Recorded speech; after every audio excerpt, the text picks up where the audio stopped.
Hello and welcome to Get Better, a show about two longtime friends trying their best, growing up, and hopefully getting better. I'm Zach Johnson. And I'm Sam Cherry. Hey Sam, how's it going?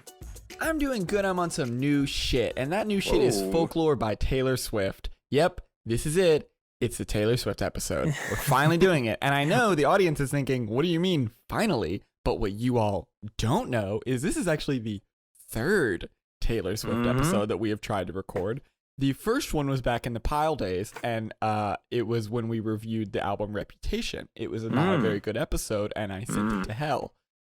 The second one was in that very influential, 3 episodes that got deleted when we did our Spider-Man episode. And we also did an episode of a sideshow called Music Boys, where we reviewed Lover, Yay, Kids See Ghost, and The Big Day by Chance the Rapper. Yeah. And that episode was too perfect, and God did destroy it. So but it is because he was preparing us for this episode here. Yes, this is it. We're doing it. We're finally, when a new album comes out, we'll probably do it again, and we'll just. But to me, it is so much a part of the show that a new Taylor Swift episode comes out, and we do an episode on it, and yet no one's ever heard one. No one has. They probably don't even know that. We're huge. They may not Swift even. fans. I think the fans at least know that we hate Justice League. We love. Yeah. Maybe they know we love Into the Spider-Verse, but they definitely don't know our deep fandom of Taylor Swift because it just keeps getting deleted. So it's probably going to be a 2-parter. The way we've got it mapped out is that we're going to do the early years and the first 4 albums, culminating with at least last time I checked, your favorite album, Red. And then we have our second one, which is the last 4 albums, and then kind of talking about the Reputation movie and Miss Americana. Although while revisiting those, I feel like those are just going to be interweaved throughout, so I don't really know how much. But anyway, first 4 albums and then second 4 albums next week, unless we go too long and it becomes longer than that. I don't know how. I think these episodes are just going to go as long as they go.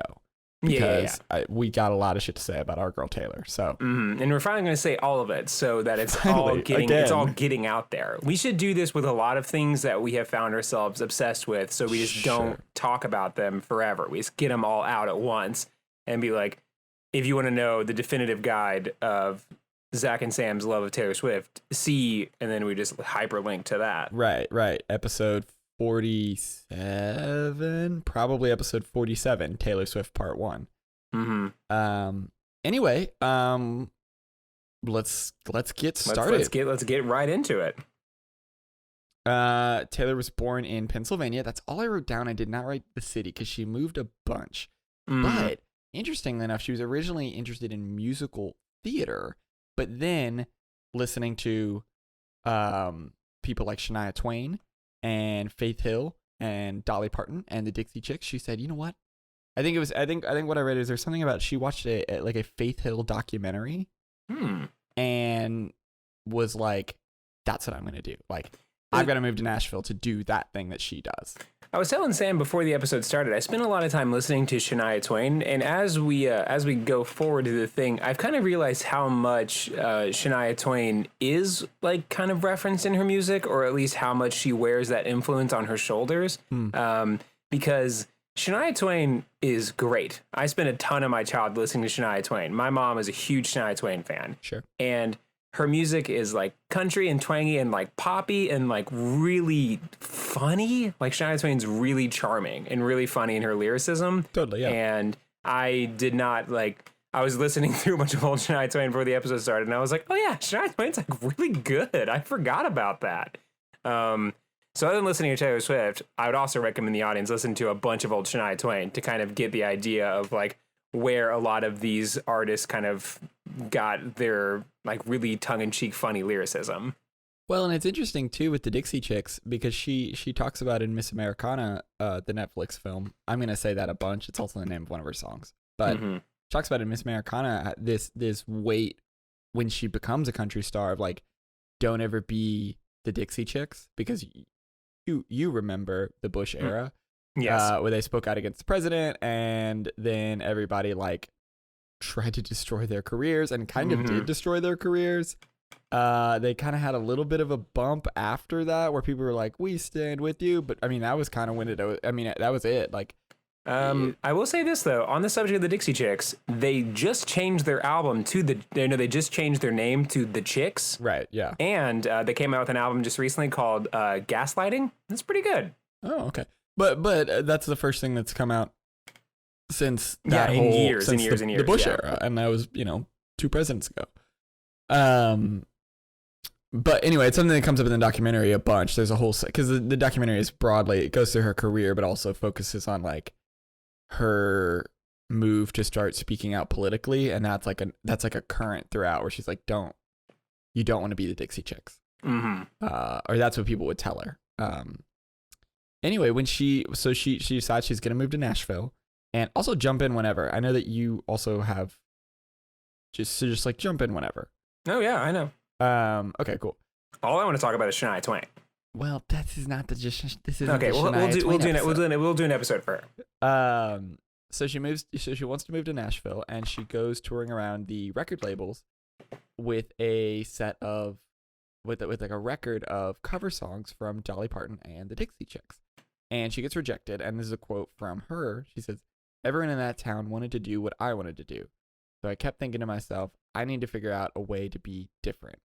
And this is something that she talks about a lot, and you can see it in her music, and it's very, when we go through the myriad of awards that she gets, it all kind of comes back to this, which is that she writes her own songs, and like that's her big thing. I mean, she writes them with people, and some of those people, of course, our main man Jack Antonoff is one of those people that she writes a lot of songs with, but her personally writing all of her songs, it is something that like she really sees in her own personal narrative as like, this is what makes Taylor Swift Taylor Swift.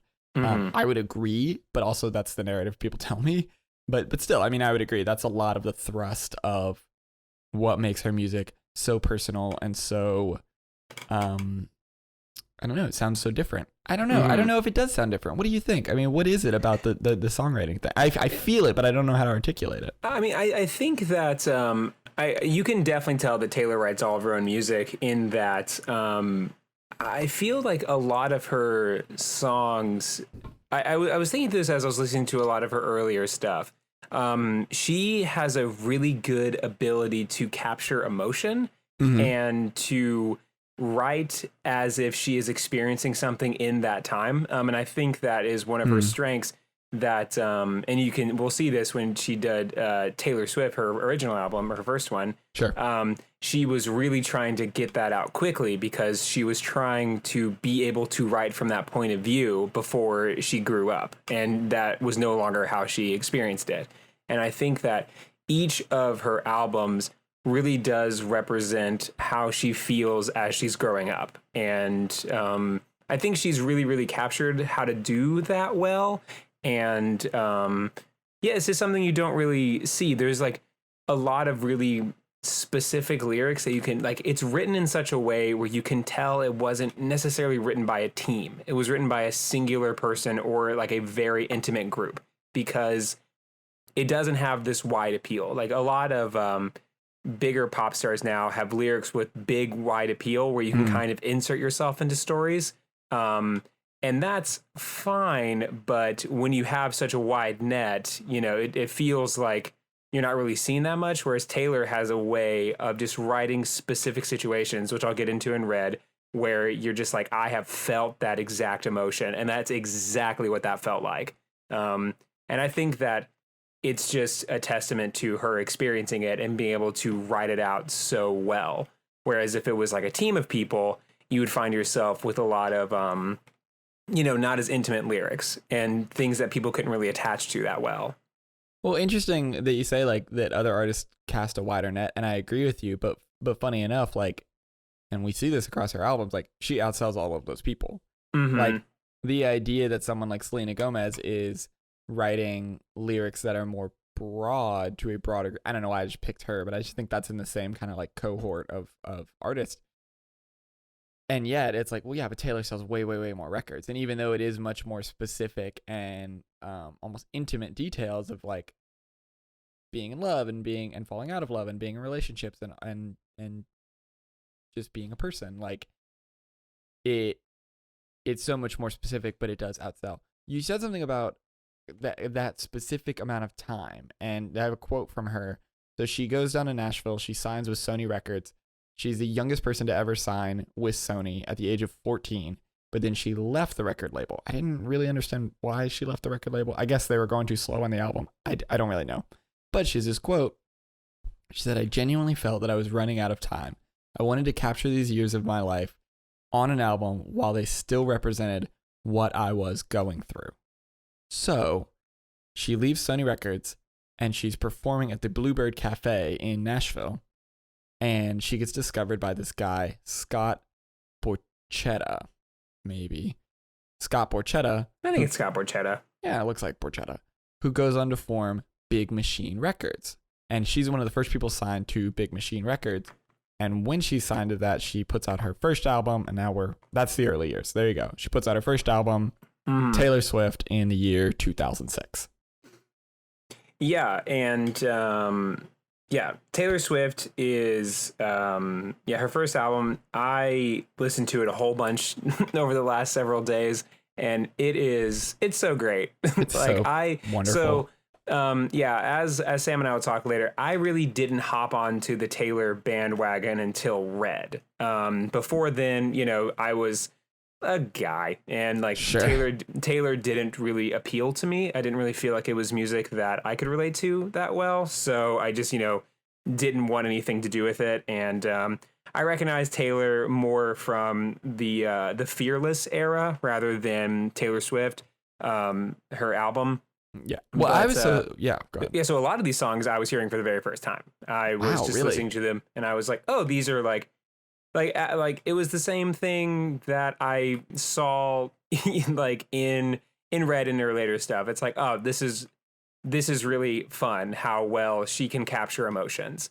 And even with the intro song, the world is introduced to Taylor Swift with this song, Tim McGraw. And it's just this breakup song, and it's really heart-wrenching, but very sweet at the same time, where she's saying that, even though it's over, when you hear Tim McGraw, I hope you think of me, which is a very sweet way of approaching a breakup. And then the very next song is Picture to Burn, which is a more rough housey way to approach a breakup, where it's she just has I hate that stupid old pickup truck you never let me drive. And it's a very, once again, very Shania Twain sort of inspired. Yeah, for sure. You can see that influence there. Yeah. Yeah. And it's just, it's quirky and silly, but it is very good at just capturing emotion, which I think is something interesting that we've talked about in private. I don't know if we talked about on the show. If we have, it's been deleted. Well, just the ability with which I think that Taylor's background in country is really a big part of her appeal. Oh, yeah. Because country, whether or not, and I think that Sam and I are also country apologists, where we are always defending it, because I defend nothing. I've been very clear about this. I don't defend things that I like. I just like them. But yes. Okay, well, I defend it. Country is good. Yeah, country is good. And because country, just in the Faith Hill, in Shania Twain, in Dolly Parton, they just have a great way of approaching emotion, where they do just a great job at explaining what a feeling feels like. Sure. Whether or not it's sad or happy, it's just especially Dolly Parton in the songs like Jolene, just a very good way of it's this is what this feels like, and it's that's exactly what that feels like. And there's such a history of storytelling in country music. You're right, her background in country music. An album like Folklore, that is so story driven. Well, yeah, that really makes. That does sound a little bit closer. But even in a song, even an album like Lover, there's so much storytelling in her music, and I feel like that. That is absolutely related to the fact that she grew up with country. Mm-hmm.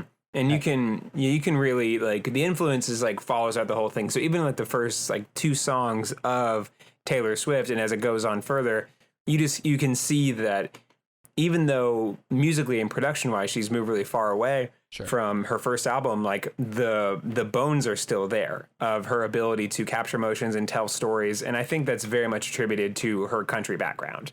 where she is just like through studying people like that have mastered the genre, she is able to really write refreshing lyrics that I feel like the people have attached themselves to, because there's not a lot of that going on. There's not a lot of like really specific storytelling, and it's kind of like she has almost like saved sort of that genre just by doing it really well and kind of bringing it to the mainstream. But I'm getting ahead of myself. Taylor Swift, the album is great, and I kind of wanted to show this to you. I have a thought that I kind of wanted to show to you. Go for it. You and I love the idea of music existing in I get like sections, or that there is a like the music exists as chapters, and there's usually 3 chapters to a story before it closes off. This is a Kanye West thing, yes. This is a Kanye West For thing. our Kanye West episode that won't ever happen. Yes. Yes. This so, is a Kanye West thing. Yes. So Kanye has college dropout, then late registration, then graduation. And a lot of his musical themes are very confined to that trilogy. And he has a lot of very similar things about, and you can tell he's moving as an artist, he's growing, but it's all very similar. And he keeps a lot of the same themes throughout as he goes through that trilogy. And as I was looking through the Taylor Swift albums, I was looking at the first 3, and Totally. they all have, all the covers have her signature on it. And so there's Taylor Swift, which is just her signature. And by the way, if you guys can't see it, please pull up the album cover for her first album, Taylor Swift. It is the most 2006 album cover I think that could have ever been produced. Yeah. It has a real graphic design is my passion sort of vibe to it. Her blue eyes are like so saturated. The background has little butterflies in it. It's perfect. And if you go to her second album, Fearless, it's the same signature, but Fearless is in big old letters underneath it. And if you go up to Speak Now, it's like a similar thing where it's her signature with Speak Now above it. And it almost feels like these 3 albums I see. exist in a trilogy, like the signature trilogy, where she has like, it almost feels like Fearless is a sequel to Taylor Swift. Sure. Because it's like Taylor Swift : Fearless, or Taylor Swift : Speak Now, or they have very similar themes. They all are very storytelling. Like, and you can tell that Fearless is the more popular, and I would argue the better version of Taylor Swift.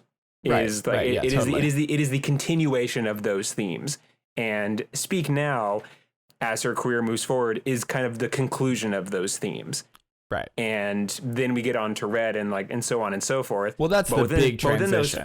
Within those first 3, you can tell like those first 3, like boom, boom, boom, very much like how trilogies kind of go, where it's like the first one is like, whoa, this is really fun and interesting and new, and I would love to see a continuation of these thoughts. The second one is like, whoa, this is way better than the first one, but it's like a lot of the same things. And the third one is like, that's all right. Let's close it out. Yeah. It's basically like the Star Wars thing, where it's Star Wars like New Hope is like, whoa, this is great. Then Empire Strikes Back, it's like, this is even better. And then Return of the Jedi, it's like, that was a Star Wars. Well, and it's coming to a close. I mean, I don't think I don't think Speak Now is a bad album, but no. Of the 3, Fearless is Fearless is the best one. But yeah, Speak Now is, I think, a lot of my favorite tracks that she's ever done is on Speak Now. But yeah, definitely a kind of a putting to rest of that sort of era of Taylor, which is the one where she's in high school, or she's like growing up in that way. And so the first 3 albums, I think, does a really good job of capturing what adolescence feels like, what it feels like to be a teenager and trying to kind of figure out who you are. Yeah, and it's hard to ascribe. I mean, that is definitely clear. I don't want to ascribe too much to the fact that like, oh, well, everything has to fit into 3s, but you are then right about the next 3 that are like, oh, those are her pop albums. And then Folklore is like a completely different. Yeah, am I forgetting one? I was Red 1989. No, I think the next 2. I think. Oh, sorry. It would have been a trilogy. I mean, it would have kind of continued that theme, but it's Red 1989, and then, as we'll talk about in the next episode, her life really had a tumultuous sort of had a big turn. had a bit of a turn, and so it's almost like Reputation. It felt like it existed as its own solo thing, Sure, but then totally. Lover comes out, and Lover is almost like those are yin and yang albums, where like one is like kind of like love like we'll get to it next time. We'll get to it anyway. Yeah. Anyway, yeah, those 3 albums. You're right. What am I saying? Anyway, blah blah blah. So Tim McGraw, it's a huge hit, and she blows up on it, and it's great. This is actually where I got introduced to Taylor Swift. It's on her first album. I didn't realize it was her first album. I just sort of, it's in the zeitgeist, and you just sort of hear about this. My 2 first memories were of a girl I had a crush on in high school had Teardrops on my guitar as her like profile song on her MySpace page. Ooh. I know. And I was like, that was the first time I heard it, and it was a good song, and I liked it. But that was always my association with this track. Was this girl Christina had Teardrops on my guitar on her MySpace page, and that was the first time I'd ever heard the song. And it's great. But then the one that really like, similarly as always to Kanye West, where it was like I heard Jesus Walks, and I was like, what the fuck is this? I need more of this. Whoever the fuck this is, I want more of this. When I heard our song, I was just like, this is the cutest song I have ever heard. Like, this is just a really, like, it was an instant and, of course, persistent crush on this music artist. Since then, it was just like, oh my gosh, this is just a cute song. Like, well, turns out when doing research, I didn't realize how big of a deal that song was in her career. It was the first song that she ever had that reached number 1, although I have conflicting information about that later. That was confusing. But it reached number 1, and she became the youngest person to single-handedly write and perform a number 1 song on the charts when she was like 15 years old or whatever. This is in 2006. So she's 15 years old. Other hits from the album we've talked about: Picture to Burn, Should Have Said No, which also reached number 1. Which I heard for the first time a few days ago. Yo, that song's so good. I can't believe you never heard it. Exactly. Right. I just missed out, So, and then one that I marked as that I think maybe, well, I'm sure I've heard it before, but I heard it again recently while doing this, is Mary's song, which is a really early example. I mean, it's her first album. A really early example of her. It's a story about a girl who, like, I don't know, loves a boy, blah, blah, blah. And then they get married in the song. So it's like very obviously fictional because like in the song they get married. But it's something that becomes a signature of hers throughout her songwriting, which is writing all these songs from different perspectives, which is not super novel, but it becomes such a part. And of course, in her new album, such a part of her writing style is like telling these love stories from other people's perspectives and maybe stories that she's heard from other people. I think this is probably pretty normal in songwriting, but it seemed worth pointing out when doing a Taylor Swift episode. This song, Mary's song. Also, Love Story is the same thing, but it's different in a lot of ways too. But it is just seeing from even the beginning her testing her chops with like, not just I'm going to write about a boy in my math class. It's like, I can do more than that. I'm not going to go through all the awards she ever wins because it's a bunch. But I feel like for the first album, for her debut album. Yeah, especially because I looked at this as well. Like, I didn't realize, because I knew who Taylor was during Fearless. She was unavoidable. It was like monster hit after monster hit. But yeah, I didn't realize that, with this first album, he's like, there's a list of awards here that you've written down, but there's so many awards. And for a first album, that is extremely rare, just like popping onto the scene, especially with Big Machine Records, which is like a baby record producer. Right. They were like, she was one of the first people they signed. Like, they literally just started. I mean, I think the story I read is when they discovered her at Bluebird, they were like, hadn't started the record. Like, I from what I understand, it was like, hey, I'm starting a record label. Not like I own Big Machine. It's just like, no, I'm starting a record label. Would you? From what I understand. But so Taylor Swift comes out and it says, she was one of the recipients, and I'm just reading Wikipedia, but you have to deal with it.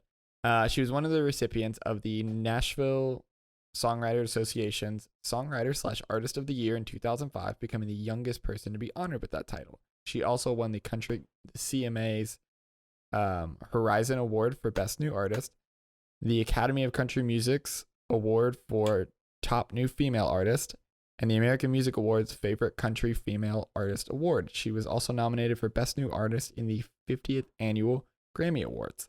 That's a lot for being 15 or exactly 16. And I think that a lot of it just like comes out because I think a lot of her stuff is just such a great return to form that I think country was just kind of like waiting for.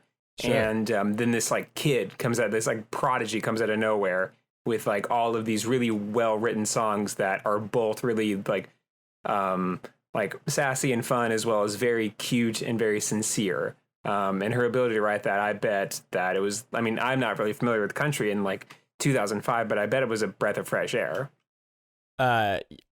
Apparently, because everyone gave her all the awards for it. Before we get to Fearless, I do have to tell this one story about Eric Church because I think it's really funny.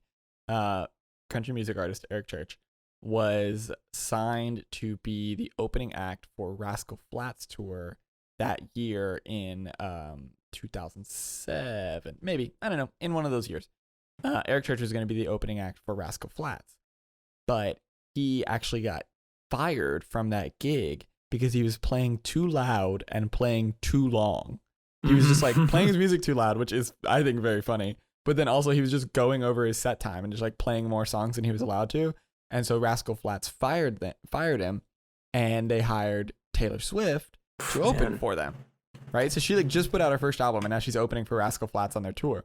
So anyway, and life is a highway. And they did not want to ride it all night long. So Eric Church makes some comment either to her or in the media about how like, not like in a shitty way, but he's like, man, well, you know, she owes me her first gold record for me getting fired and putting her on that tour because it made her a lot more high profile. So she wins a gold record, and she sent it to Eric Church with a note that was like, "Thanks for being too loud and playing too long." It was like a note that said like, "Thanks for getting fired." She sent him her first gold record. That's really charming. Go figure. So then we're in 2009, and it is Fearless. Her second album comes out, Fearless, which is one of those absolute monster records. Sure. Like, there is no denying that you've heard this like whole thing. Yeah. Like, and it becomes like pivotal to her career. Like it's such an impact on what we think of the narrative of Taylor Swift. Fearless is like, this, I think that, with Taylor Swift, her first album, she really blew up in the country sphere. But Fearless is like everywhere. Like she becomes like a bona fide superstar. Well, right. I mean, so let me just list some of the big tracks off of it. We've got Love Story, which we talked about already, White Horse, You Belong to Me, which peaked at number 2, 15, and then the title track, of course, Fearless. There was also a 3-part documentary called Journey to Fearless that have you ever seen this? I've never. No, I didn't. I didn't know this existed. It was. I didn't know it existed until I read it on this Google Doc we have in front of us. Documentary right now. It turns out there's a doc. I'm probably not gonna watch it, but maybe I'll watch it. So maybe you can get some follow up about Journey to Fearless. But apparently, even then, they were doing a 3-part documentary on her and her journey to Fearless. The reason it was such a big deal was that at the 52nd Grammy Awards, she won Album of the Year. Yeah, I skipped a part. I know, we got to get to that eventually. No, I think as you said, the 52nd, like when you hear Taylor Swift and Grammy Awards, it's like, oh no, but it's not that. That's the VMAs. That's the part. Right. We'll get to it. At the 52nd Grammy Awards, she wins Album of the Year for and also Best Country Album, and White Horse wins Best Country Song. Blah blah blah. She wins a bunch of awards. She is the youngest artist to win Album of the Year. There's more about the 52nd Grammys that we have to talk about because it fucking rules and it's really funny. But also, in 2009, she went to the VMAs and she won Best Female Video for the video You Belong to Me, and then Kanye West got up on stage and said Beyonce had the best video of all time. Yes. I don't feel like we need to go into this. We've all seen it. We all knew it happened. We all know it happened. It sucks so bad. We all know that this is honestly the trajectory that changes both of their lives. Forever, yeah. I was talking to someone, and we don't have to talk about this a lot, but I was looking at a picture of that moment, and I was talking to my friend. I said, I wonder what it's like to be tied to a moment, like to be like so defined by something you did like over a decade ago. And it's just like, oh yeah, like you like it's like you and I will be taught, like you and I will be in the same sentence forever now, like until the end of time. Right. When two assholes do a podcast about Taylor Swift, it's like, oh no, we like have to talk about this. Like, I don't want to, I don't care about it. I'm done talking about it. It got Beautiful Dark Twisted Fantasy, which is great.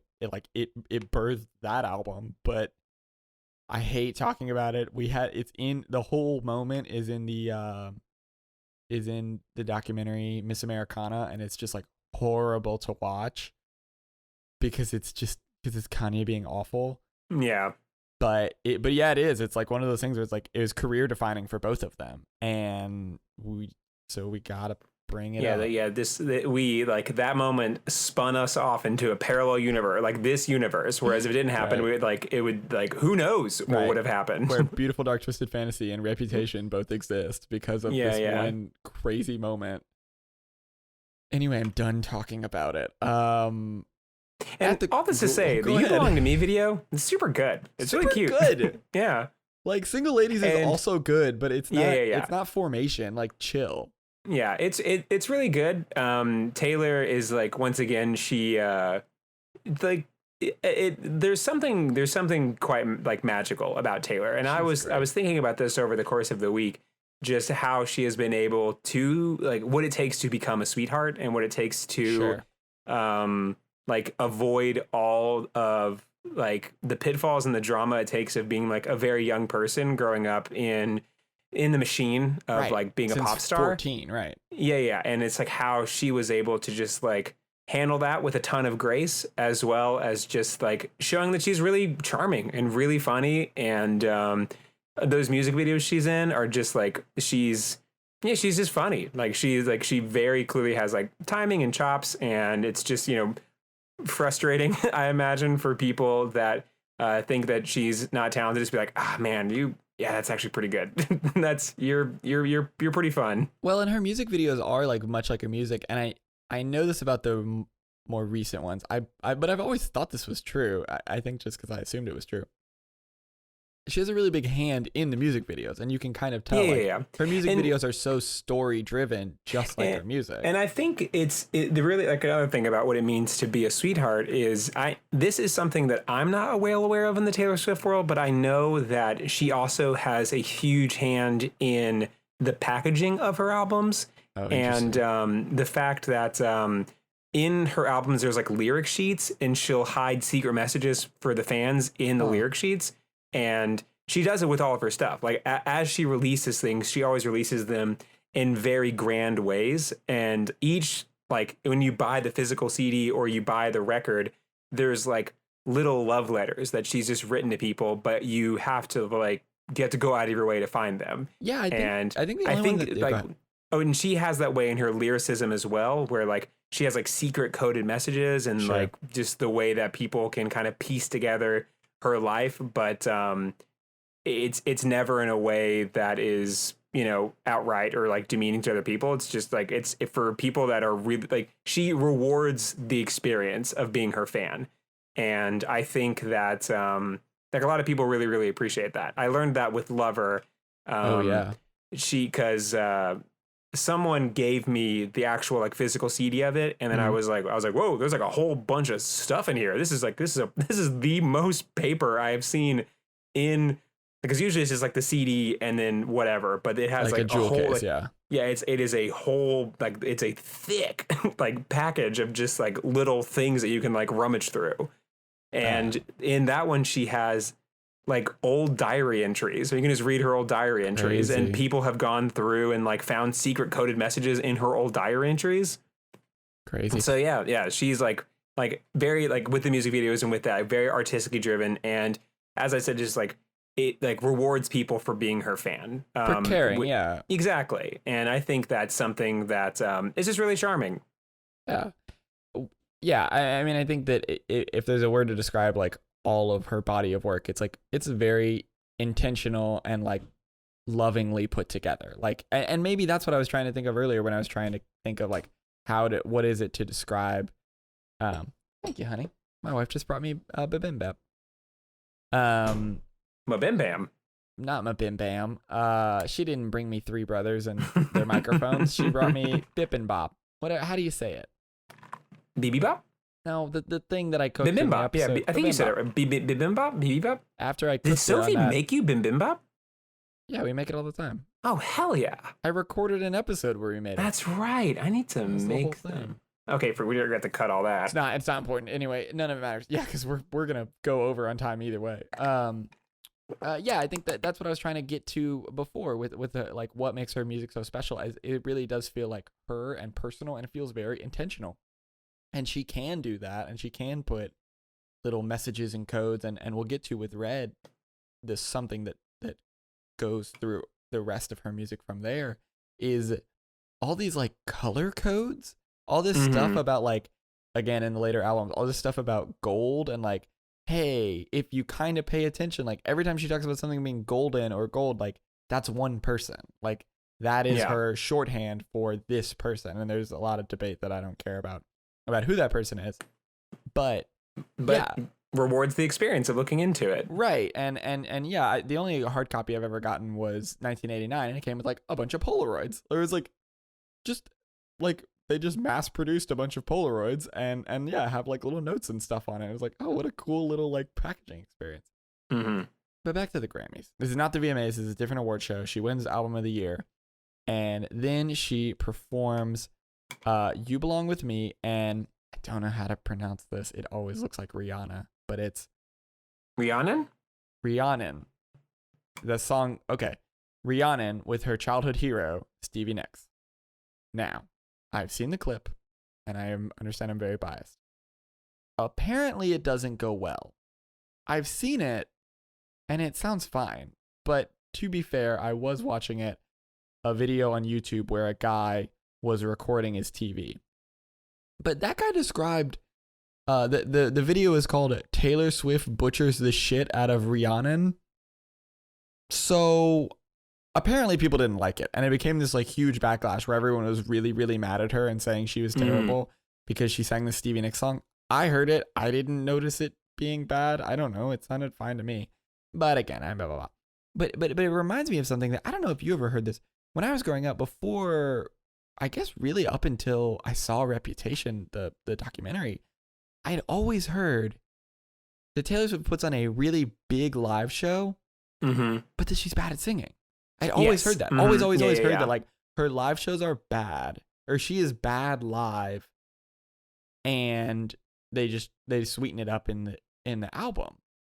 But and so when I saw the Reputation thing, I was like, holy shit, she can like actually, like, I just didn't know, like, because that's always what I've heard. And I wonder if this is where that comes from. Is there was a large public backlash to a live performance she did, and then that just got into the water of like, she's bad live. Because like she also had sold out stadium tours, but she had sold out concert tours for every one of these albums. So like it couldn't have been that bad. I mean, anytime, like with the changing of the guard, there's got to be something where you say that an artist is bad. Like that happens. I mean, but you heard that Bieber, as well, right? Like exactly. But like Justin Bieber's around at the same time. People talk mad shit about him, and like every single I've also heard that. Yeah, she was bad live, which was just like a really weird pot shot to take. Because you can see like videos of her singing, and it's like, no, she's good. She sounds like she does on the record. I don't know what you're talking about. Anyway, my guess is that that's where this came from, because I heard it and was like, nope. But she was also a 17-year-old who just won Album of the Year, so maybe it is that. Maybe it's an old guard thing. Yeah. But this instance was actually everyone being mad at her about this Grammy performance that, again, sounded fine, was the inspiration for the song Mean. Oh yeah, That's what that's about. Yeah, there's a lyric in that song where it says, "Drunk and rambling on about how I can't sing." Yeah, that is what the song is referring to, is this Grammy performance. I have a small note here that I don't know. I just saw in the top head of the article that it was like, she also won an Emmy. So I was like, I guess I need to write down all her acting experience. It doesn't happen until later. It happens in like 2015, so it's not these. But she acts in the movie Valentine's Day, which I've seen. It's fine. She does fine. Yeah, she does fine. She has a very, very small part, and she plays. It's her and Taylor Lautner, and they play, I think, hyper versions of their own selves, which is it's fine. It does fine. She also is it very much is seen as like hey, the guy from Twilight and superstar Taylor Swift are here. Well, it's like, oh, sick, and then it's like, well, bye guys. I think they were dating at the time, or they started dating after that, or something. Well, in the whole movie, if you don't know the movie Valentine's Day, it's like the movie New Year's Day, the sequel, where they it is the whole point of the movie, like literally the point of the movie, is we got 40 celebrities in the movie. It's just they jam pack as many celebrities as possible. Yeah, so, it's so like they're just in there. It's like the American version of Love Actually, where it's just like it's like seemingly 100 stories just all happening at all at once, and then at the very end there's like a sort of a tie-in where it's like, and look, this guy knew this guy, and this person knew this person. Look, like they're all connected, and we're all connected. But Love it's very connects obvious. Everybody. It's very obviously just like we wanted to get all the celebrities. Yeah. Anyway, she's in it. It's fine. She's also in an episode of CSI, which I watched all the clips from today. Oh, and she does fine. I mean, it's not bad. She won the Emmy, you know. No, she did not win, because that's what I was like. I know that Valentine's Day didn't win. I mean, Valentine's Day is a movie, but like I know this episode of CSI did not win an Emmy, so it wasn't for that. But she does fine. Then we hit third album, Speak Now. The graduation of her albums. Not really. Not really. Sorry. This is actually more of the late registration of those three albums, but it's fine. It's fine. Anyway. Yeah. And I Speak Now, once again, also really, really good. But definitely is with like in terms of like following her sort of like high school adolescent experience, it's definitely the conclusion of these albums. Sure.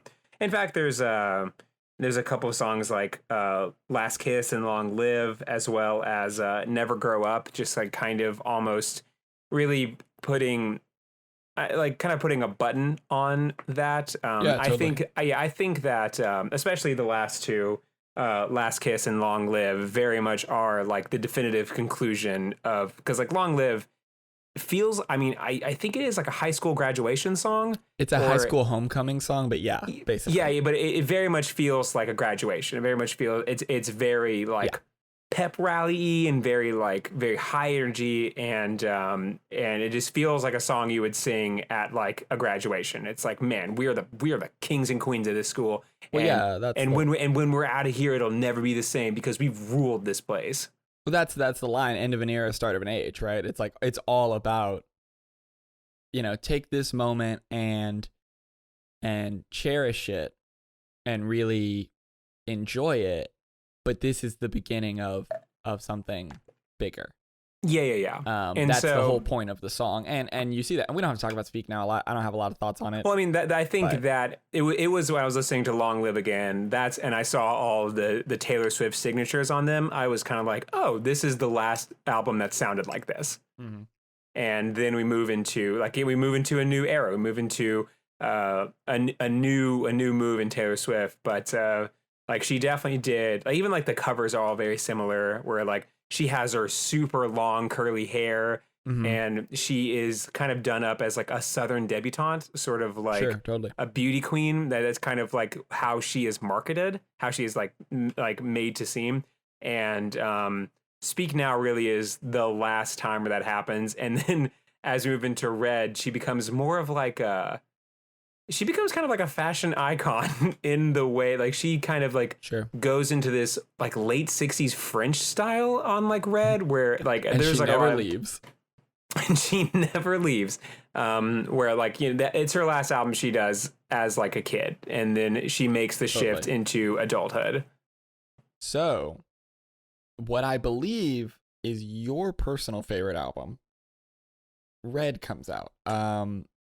To tell a quick story, one of the first early moments of your and my friendship. Our. Mm-hmm. They have a word for it. It's our. Yeah, it's our. Yeah, It's our. They just have one word for it. One of the early moments of our friendship, when we were living in Bowling Green, we went to college together. I don't know if we've ever covered that. Was when you and me and some girls or something drove down to Nashville. I don't know why the hell we were there. I don't know what we were doing. Do you remember this trip? I do remember this trip. In fact, I don't we think I've ever listened to told. Red I don't think all I've the way told down. you this. Your contact photo from my phone is the picture we all took together in the park. Can you send me this? I remember going to the park. I remember taking a picture. Yeah, I'll see. It's like it's a picture. You're not even like you're like barely in it. Classic. But yeah, it's a picture of all of us together, and it's like the people in this picture are people that we haven't seen in like 6 years. Right. We talk to each other every single week, but I've never Yeah. seen Keely again. But I remember she was there, but I don't remember. And Kurt. Oh, yeah. Anyway, this is not a We Went to College Together podcast. I mean, it kind of is, but not this episode. Anyway, I just wanted a quick aside. I remember that was right when the album came out. And that was when, for me at least, Taylor Swift albums became like markers in time. Because before I was like aware of them and like, yeah. Like I know these songs, they're out, they're on MTV, yada, yada, they're on the radio. But that experience of you and me, like I cannot listen to Red without thinking about that trip down to Nashville. And like Absolutely, we listened to it all the way there and all the way back. And Yeah, like, we listened to it so many times, and I think it was. So Sam said it. Red is my favorite album of the Taylor, all of them. I think that because it was just a moment in time, and it reminds me of all that, as well as like I think for the first time, the Taylor lyrics were things that I was experiencing at the same time, and so I was just like, oh, these lyrics are real to me. These are real experiences, and we were like 1 year away from being 22 as well.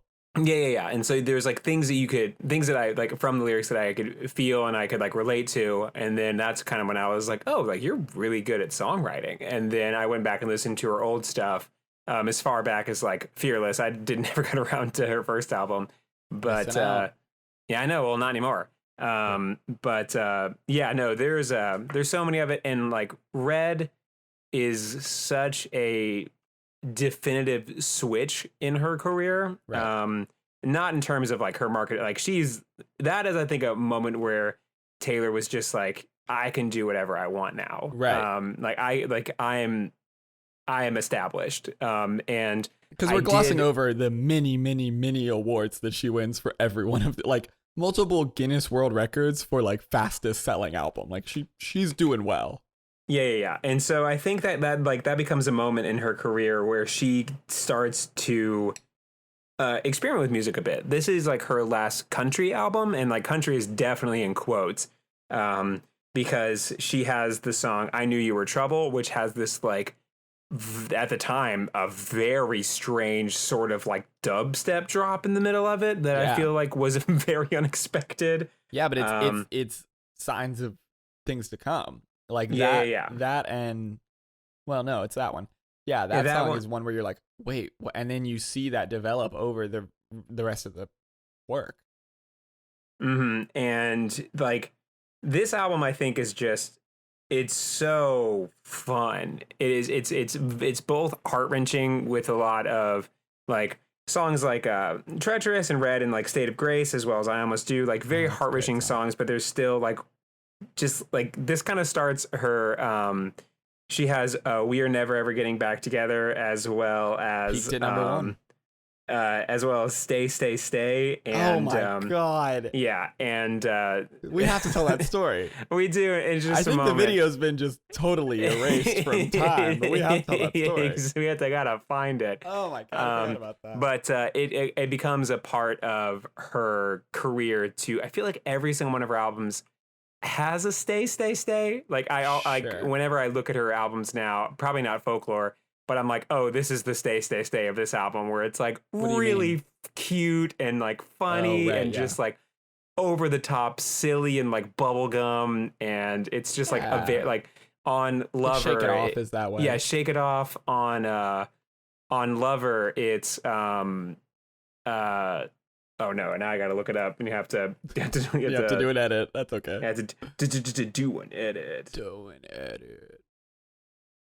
I've been so busy this week. The moon is high like a. That's that one. Oh. Yeah. On Lover, it's Paper Rings. It's just over the like high energy, over the top, just like super silly but very fun song. Sure. Me is also similar to that. I mean, there's that as well. Me. Oh yeah. Lover. Me. I mean, they're both, I mean, Lover is much more in that vein of like cute fun. But I agree. Yeah. And so she does like she does a lot of that, and like this is like a definitive she's growing up. She's making definitive choices, and she is moving as an artist. Well, and this is when we see, and it's so funny now because Folklore just came out, and you're seeing all these articles that are like, whoa, what's happening? Sorry, I let a guy with a motorcycle into my room. I was like, come on in. There's so many articles coming out right now that are like, oh, the queen of pop is going folk or going indie, and it's so, which is like, okay, but it's so funny because when Red came out, there were so many people who were like, oh, the queen of country is going pop, and like that was so much of the chatter about Red, and I mean definitely 1989, but Red was like, oh my gosh, this country artist is now doing pop, and she talks about this a lot in Miss Americana.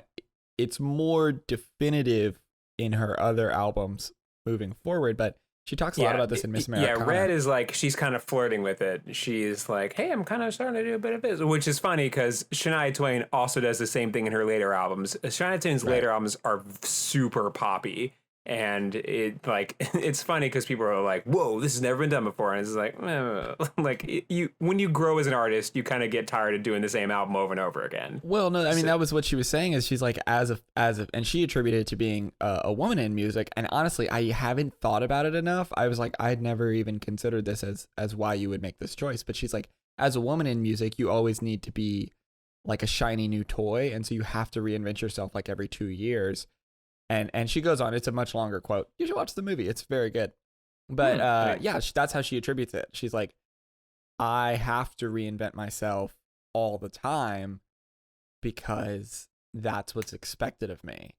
I have never thought of it that way because all the artists I like my favorite artists are like the Beatles and Kanye and the Mountain Goats and Taylor Swift. So like what I like about artists are people who reinvent themselves. But I don't know. She's a woman in the music industry, and I'm not, so she probably knows better than me. Anyway, it was just a comment that she said that I never noticed or thought about. But she attributes it to like, yeah, you have to because you have to keep being relevant. But yeah, this is the moment where she switches from country, and everyone kind of perks up, and probably why you and I were much more into the album because at that point I didn't really listen to any country music, and you don't listen to country music, and so it was like, oh, this is music for me. It's like Purpose by Justin Bieber, where it's like, yeah, when you're making teeny bopper music, I don't care. But if you're going to make like an adult album, I want to listen to it. Yeah. I felt that very much the same way when that album came out. I was like, whoa, who's this? So Stay. Do you want to tell that story while I eat some bibimbap? Yes. So Sam and I went to college together. I don't know if you brought that up.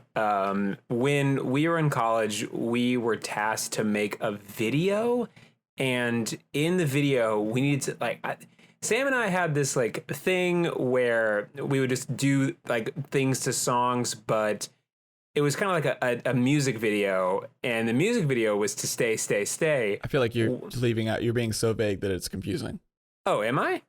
Yeah, I feel like that didn't make any sense. I know because I was there. Okay. Well, I mean, like we just had to make an informational video. Like we were making promos for a Christian ministry that we were a part of, and so I don't know. I mean, I don't know. So fine. I just feel like we're making it for like the science department. No, we were in crew, and they would have like trips, like fall getaway, and so I, being a video guy, would make videos and call my friend Zach and be like, "You want to be in a funny video for crew?" And then I would just put songs behind it. We did one with what's that song that plays every time someone puts their iPod in their car? A-Punk. A-Punk. Yeah, So- that so- one's a nightmare. I bet that one That's still exists. funny. That one definitely still exists because it's so embarrassing to me. It's not embarrassing. I think you were funny. Anyway, So anyway, we did a video, we did the exact same thing for the A-Punk video where we just did a little music video. And why we chose Stay Stay Stay was because I think the punchline was go go go to encounter or I whatever. think it was, it might have been Fall Getaway. Yeah, I don't know. Yeah, but it was just an excuse for us to be dancing in a car, and we put together the most motley crew, like people that had no business being together. Never Like, spoke again. Never spoken to these people again. But we packed that car. We had a car full of 5 people, and it was just a whole thing where we were dancing to Stay Stay Stay. We thought we were really funny. It was like the whole song. And I Yeah, we imagine did. We didn't cut it at all. It's just the entire song. We're I playing imagine fake there instruments. were so many people watching it. Like, okay, like what is this? I remember. But we made little paper, like we had little pizza boxes. We had pizza box instruments. There was a guitar and like a piano. And Joe like played the drums to all drumsticks. the piano parts, which was very funny to watch. And it was very silly. But that was when we were really into jokes that would happen in the middle of a sentence. Like the audience would join a conversation in the middle of it. And that was one where the joke was you were confused about how there were 50 states when there was one big state called Dakota. No, I think the premise was so that it's a bit I stole from College Humor, and we would do this. You and I just now we're getting a little off topic, but it's fine. We would do this. You and I, we would come up with these jokes that were like in jokes, where like you'd cut in because College Humor would always do this, where they'd cut into a skit and someone would be like finishing a conversation, and then like Pat would show up and be like, "Hey guys, what's going on?" And then the skit would happen. So it was like, oh, gosh, we had something along the lines of like. Oh yeah, it was like 50 states, like 50. I remember whole exactly states? what it was. Then do the bit. Yeah, it was the video starts and you say, are you saying there's 50 states? Are you counting half states in there as well? And I go, half states? And you go, yeah, like Dakota. Like there's the north and south part, but it's one big state. It's Dakota. And then the video started. Oh, that's the whole and that was punchline. it. That was it. That's fine. Yeah, we did that for right because the A-Punk video, it starts where I like bust in and I'm like, I need you to help me make a video or something like that. Or something. Yeah, I don't remember. In the middle of the story we're telling is I'm saying, no, I'm not saying she didn't have any arms. I'm just saying they weren't at her side. That's good and joke. that was it. Yeah. Good joke. And they just weren't on her sides. And then I bust in and I'm like, I need somebody to help me make a video or something. Anyway. Yeah, something like that. A-Punk. A-Punk. Anyway, yeah, I totally forgot about that, but that's a great song. And again, it is just really funny that so much of our friendship is like listening to Taylor Swift and Kanye West. Is like texting each other when a new album. I mean, until we started the show, like we were friends. Like we hung out and went to parties together. You were at my wedding. But like, I feel like that was the consistent thing that like was always the touchstone of our friendship was like, oh, there's a new Taylor Swift album. And we'll really get into the albums that are much more like, I remember this coming out and I remember where I was like the whole year that I listened to this next episode. Cause right. Red is kind of the entry point. Yeah. Red is, exactly right. Red is where at least I join in definitively where it became definitely like a staple of our friendship. And then of course, because what I was saying was there's a lot more or not personal stories, but a lot more like personal experience with them for the remaining albums and less like factoids. But Red is during this time period in 2013. I'm just going to read from Wikipedia. Okay. Swift co-wrote and co-produced Sweeter Than Fiction with Jack Antonoff for the One Chance film soundtrack, blah, blah, who cares, whatever. It was nominated for the 71st Golden Globe Awards for Best Original Song. And this is, as far as I can tell, the first time that Taylor and our boy, I Want to Get Better Bleachers, shows up together and actually start writing. And all of their later albums, especially 1989, but all of them moving forward, or a lot in 1989, her and Jack work together a ton. He actually features lightly, but he features as a reoccurring character in the documentary, which is really cool because there's a scene where she's playing Out of the Woods and she's singing and the camera pans around and I'm like, wait a minute, I know that guy. And he's like playing guitar and it's just like, he's just like the guitarist, but it's like, no, you're Bleachers. Mr. Bleachers is on this. It's Anyway, Red Hearst himself, Jack Antonoff. I had to mention it because our podcast is called Get Better. I felt like I had to mention the first time that Jack Antonoff comes on the scene. Mm-hmm. But as far as I can tell, it's co-writing and co-producing Sweeter Than Fiction. Yeah, fresh off the back of Fun, he is ready to be the producer that saves pop music. I will say that we are more likely to do a Jack Antonoff episode than a Kanye West episode. But it might happen. I'm obviously, I don't need to explain that. I'm a big fan. Yeah. So that's it. That's part 1 of the Taylor Swift episode. Yeah, and as Sam said, the next week we'll be doing like more like factoids as well, but just like personal stories, because this is like definitely where we become like super huge fans of Taylor. And yeah, ready to do the outro? Yep. Bibbity bip bip bobbity boop. Anyway, that's our show. Thank you all so much for listening to Get Better. You can find us at Get Better Podcast. That's Get_Better_Podcast. You can also reach us at meetthefockers2, fockedup@gmail.com. Once again, as I've said in previous weeks, you guys have been emailing us at our personal emails. And if you do that, you're a coward. Please email us at meetthefockers2, fockedup@gmail.com. I think people think that this is a joke when we say this. It is not. That is our real, reachable podcast official business line email. At some point, we do need to explain the Meet the Fockers 2 thing and the whole trial period of this. I mean, the pile. Absolutely not. There's more to the pile era than we've ever let on. There is a whole cascading list of terrible ideas that I had for this show. That's the only one that stuck around. This show had a lot of incarnations before what you've heard.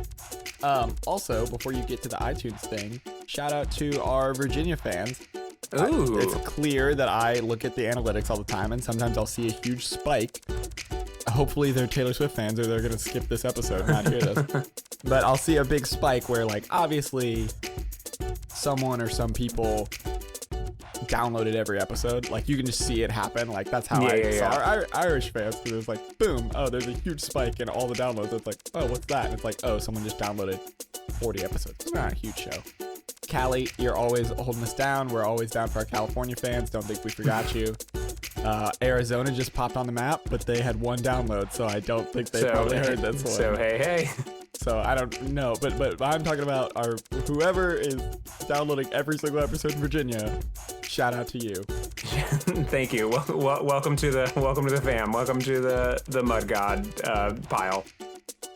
There's no way that they would have any idea what any of that means. Absolutely not. If they download every episode, then maybe they do. That's true. If they listen to them a lot. That's true. But yeah, please listen to us on Spotify. We're at Get Better, and there's a lot of self-help podcasts that are ahead of us, and we're slowly inching up that ladder and gonna get farther and farther up. Are we on iTunes? We are, and we have the old logo, and I can't figure out how to fix it.